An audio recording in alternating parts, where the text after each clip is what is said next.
teoria da escolha pública, ela fez o contrário do que o Keynes fez. O Keynes pegou a teoria econômica, aliás, ele pegou política e levou para dentro da teoria econômica. O Keynes, o Buchanan e o Tulloch fizeram o contrário, pegaram teoria econômica para analisar o processo político. Por isso que chama escolhas públicas, né?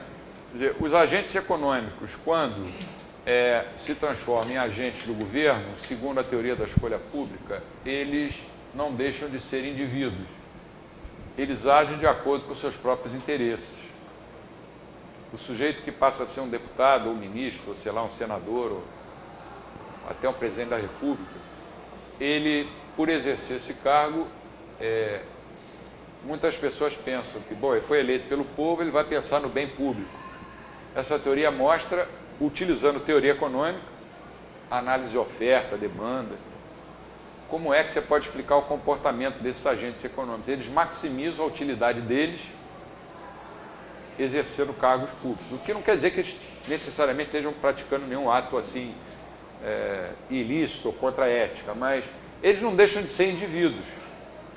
Cada um tem um fim, tem um meio para atingir aquele fim. Você pode usar até a escola austríaca para explicar isso, né? E vai utilizar esses meios. Mais ou menos resumindo, é isso que eles... Eu acho que um resumo bom, quer dizer, não é bem um resumo, é o livro básico da Public Choice, do Buchanan e do Tulloch, The Calculus of the Consent. The Calculus of the Consent, quer dizer, o cálculo do consenso. Do consenso. Não foi traduzido para o português, como quase nada do Buchanan. No Brasil só tem um especialista em Public Choice, que é um professor da PUC, do Rio de Janeiro. Por sinal, muito meu amigo Jorge Viana Monteiro, que é amigo do Buchanan. Quando o Buchanan veio ao Brasil, ficava na casa dele. E ele ficou assim como que marginalizado dentro do departamento de economia da PUC, porque era um adepto da Public Choice. Quer dizer, não era um keynesiano. Assim como se um austríaco às vezes fica marginalizado dentro do departamento porque o cara é austríaco. Mas resumindo é isso, ele pegou a teoria econômica e analisou com todo o instrumental da teoria econômica como é que se faz as escolhas políticas. No início dessa escola, era uma escola que tendia para o pensamento mais liberal, mais para a economia de mercado. Eu parei de acompanhar os autores. Aliás, o Buchanan está aposentado, o Tulloch está doente, estão bem velhinhos. O Buchanan deve estar com 91, 92 anos. Parece que os atuais já são mais intervencionistas, segundo o professor André, que é especialista nisso, explicou para a gente, né?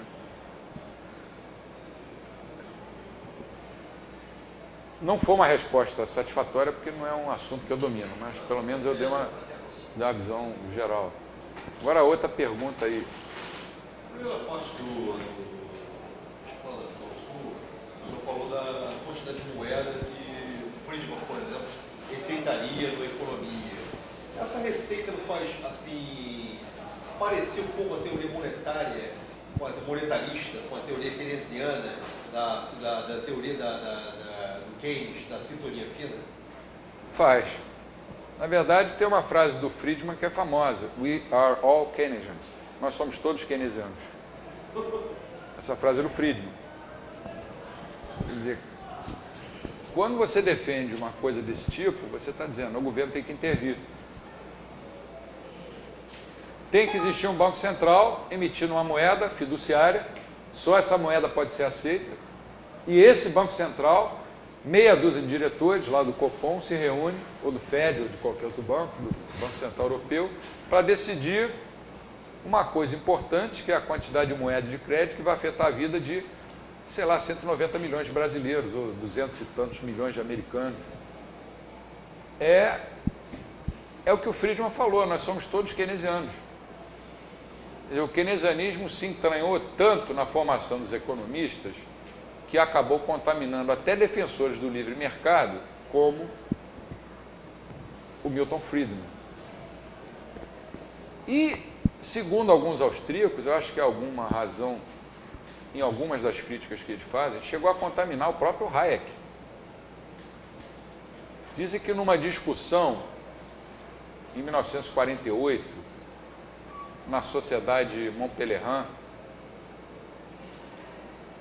estava se discutindo sobre políticas salariais. Estava o Friedman, estava o Mises, estava o Hayek, vários caras famosos.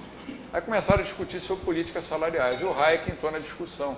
Aí o Mises se levantou, foi embora e falou: vocês são um bando de comunistas. Eu me recuso a discutir essas coisas.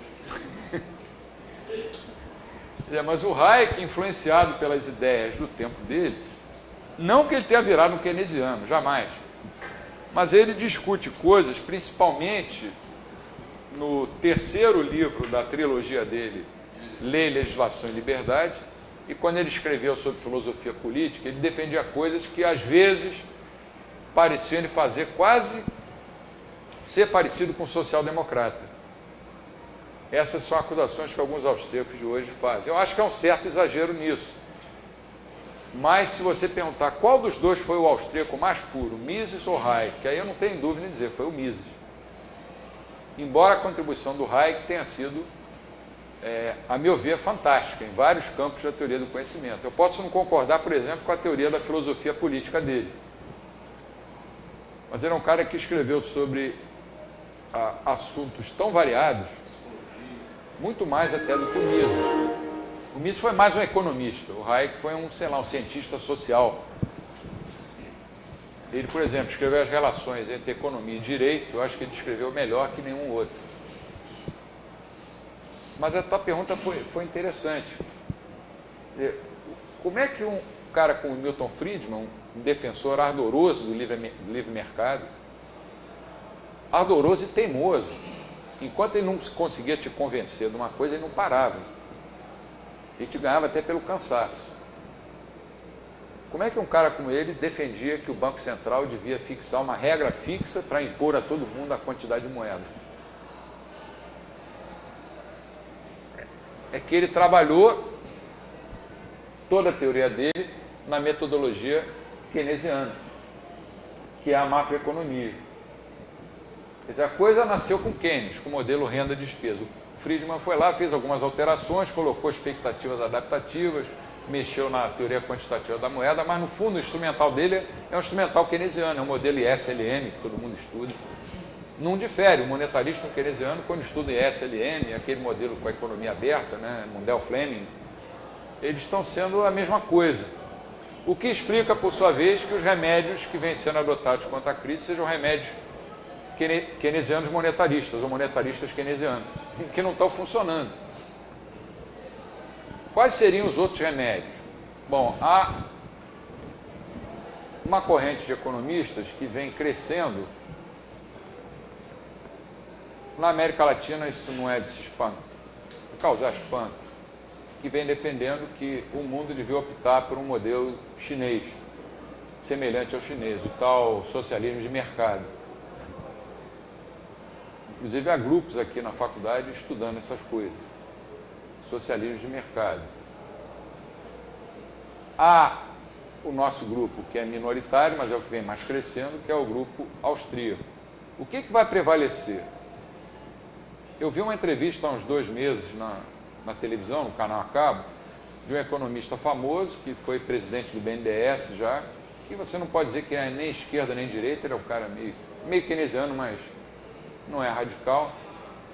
Trabalhou no governo Fernando Henrique, dizendo que não estava conseguindo entender o que estava acontecendo no mundo. E é um cara que conhece a teoria econômica bem. Pô, se esse cara não está entendendo, é porque essa teoria que ele conhece bem, ele é bom, ele conhece, não está explicando o mundo. Você tem que procurar alguma alternativa. Aí as pessoas veem a China crescendo, 9% ao ano, pô, o negócio é o socialismo, como é, de mercado. É um perigo. Qual das duas tendências vai prevalecer? Vou chamar de, é o neologismo, austrianismo. Em inglês existe essa expressão, né? É a escola austríaca ou é essa volta ao intervencionismo mais pesado? É uma interrogação. Eu acho que o nosso papel é lutar para que essa segunda visão não prevaleça. Porque é uma tarefa bastante difícil, porque está entranhado na cabeça das pessoas. Seria preciso que a economia chinesa agora entrasse num parafuso total. Isso ia ser ruim para o mundo inteiro, inclusive para o Brasil também. Tanto para o Brasil como para os Estados Unidos. Se a China afunda agora, quebra os Estados Unidos de vez. E se os Estados Unidos afundam, quebra a China de vez. E se os dois afundam, o Brasil vai junto. As pessoas não veem que a China está vivendo milagre deles. É uma coisa que acho que vale na economia, que isso é agora função de capital de trabalho. De outras coisas também, capital de trabalho. A China tem um trabalho enorme, também é uma demanda por um monte de coisa. No momento que eles deixaram entrar capital, vai ter um médio crescimento. Você está empregando essa mão de obra que estava lá cultivando arroz no brejo. Claro que vai ter um milagre. E pela lei dos rendimentos marginais decrescentes, vai chegar uma hora que vai... vai estabilizar. Como ocorreu aqui, só que de maneira errada, com investimento do governo, mas de toda forma aumentou essa produtividade da população. Novo milagre brasileiro. Isso não vai acontecer provavelmente de novo, a não ser que alguma tecnologia super inovadora aí, Deus sabe. Mas a princípio cada país tem o seu milagre uma vez. E a China manipulando a taxa de câmbio de uma maneira... É a despeito das políticas equivocadas. Então, o que permitiu o milagre? Foi uma pequena abertura. Assim. Quer dizer, é uma coisa que foi na direção da abertura que possibilitou o crescimento chinês. As pessoas olham para justamente o complementar disso, que é o que ficou do que era, que não funcionava e que gerou esse desequilíbrio entre... Você está se referindo ao povo brasileiro dos anos 70, é isso? Sim, ele ocorreu de forma errada, mas ocorreu. Houve, na verdade, um estouro da poupança interna brasileira para dizer que o Brasil estava num país desenvolvido, começando a construir ponte de Niterói, Angra, Belém, Brasília, Rio Transamazônica, gastando todo o dinheiro da poupança interna do Brasil, falir a Previdência para fazer essas obras públicas gigantescas. Angra 1, Angra 2, sei lá. O que no Brasil, na linguagem austríaca, foram os mal investem. Mas botaram as pessoas para trabalhar, ou bem ou mal. Depois eles se revelaram. Você ficou aí anos. Veio uma coisa que detonou isso, que foi a crise do petróleo.